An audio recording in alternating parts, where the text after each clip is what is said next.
Bismillahirrahmanirrahim. Assalamu alaikum warahmatullahi wabarakatuh. This is Mujib Khazi and you're watching my YouTube channel. Muhammad Imtiaz, Muhammad Ibrar, and Ibrar Ahmed. Ages 16, 21, and 25 respectively. July 18, 2020. This is the claim that Indian Army is making, that they have struck a surgical strike in Shopania, and they have been propagating it in the mainstream media, fooling the public around that they have conducted a surgical strike in Kashmir to kill the terrorist. According to their own findings, after 6 months, they have come to this conclusion. All three of them were poor resident of one of the village of Kashmir. They were out in the street of district Shopania to make livings from the daily wages. These are the people who go out, try to find a labor job so they can feed their families at the end of the day. Because they looked like Muslim, they were young, they were out looking for daily jobs. If somebody who is building a house or constructing or any kind of a labor work that is needed, they wanted to perform their job and make their livings. But because of their outer look, Indian military opened the fire and killed them all and staged a drama on a national level, telling its public that they have conducted a surgical strike where they have killed 3 terrorists. Turned out, according to their own investigation, it was false flag, bogus, fake, and arbitrary. First time in the history of Indian Army in Kashmir, they have promised to conduct investigation. But like any other investigation, this will also be a waste. The question is, how many of these false flag operations are conducted on a daily basis in Kashmir to kill the young innocent people who just want to go about their daily life, but they all go unreported. You know why? Because unbiased, neutral reporting is completely banned. If any media outlets who tries to publish it or try to send it to mainstream media or social media, the internet would be clamped down on them. They will be shut down. They will be made to pay the price. This is the current state of Kashmir. And I was talking to one of the leading activists in Dallas-Fort Worth, Aftab Siddiqui, and here is what he has to say. What about in Kashmir? I know the Kashmir has been pretty much in the headlines for the last year and a half, ever since the Indian current regime, when they revoked Article 370 and 35A of their constitution illegally. And that has basically caged over 10 million people in an open jail, and with the help of over 1 million boots on the ground. The community facing triple lockdown, not only just one COVID, but the lockdown of first the military came in, then the lockdown, and now the freezing cold. Do you have any update on the Kashmir issue, which is very near and dear to me? Well, the Kashmir is definitely near and dear to all of us. We had been holding the Kashmir committee meetings, but then this COVID-19 thing happened, and the meetings and the activities were kind of really slowed down.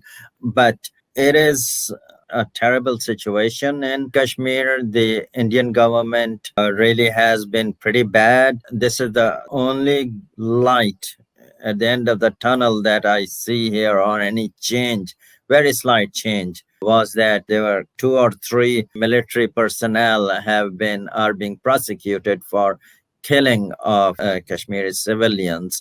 And this is the first time in 30 years that the Indian government has taken that step.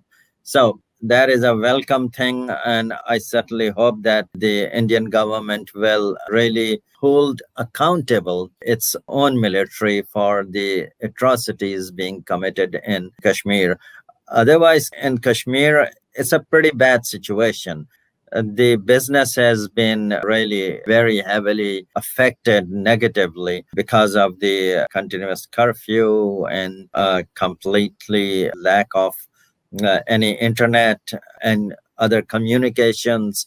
So, and the schools have opened sporadically, and there's still people being disappeared and people being killed on the streets, and the Kashmiri people going out and protest against these kinds of atrocities. But if you ask me that where we will be 1 year from now, it is difficult right now. The only thing that I can think is that the Indian government thought that it will be able to totally destroy the will of the Kashmiri people. and but they have failed in that. That is one thing. The other thing is that it has been probably for the first time after this Indian government's action that all the political factions of Kashmir have come on one point, that they are no more pro India, pro Pakistani, pro China, or whatever you have. They all believe that the situation in Kashmir is very bad, very critical, and that there is no military solution to it, and that the Kashmiris will have to really struggle against the all the atrocities.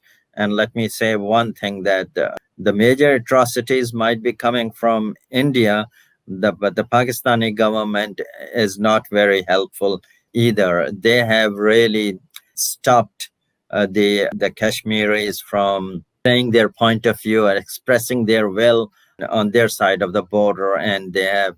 I won't be surprised if people have been arrested, some Kashmiri politicians. I don't know for it to be a fact, but I have a feeling that they might have been house arrested. They have definitely been really muzzled, let me say. So, time for India, Pakistan, and China to get together and really resolve this issue, because Kashmiris have a right to live a life free of terror and free of, let's say, military occupation. And whether it will become like a Switzerland, Finland, or I don't know what is the future, but I certainly hope that the future will be a peaceful and unified Kashmir, and in whatever form it is, so that they can live peacefully and the families can really come together, and they should not be really separated by the boundaries created by the other countries. So that's how I feel about it. Really appreciate. I think you beautifully said it. To let the people of Kashmir decide what their future should hold, not that somebody from the either side of the border will come and dictate them what to do, what not to do. And I certainly hope that we are wrong in this case.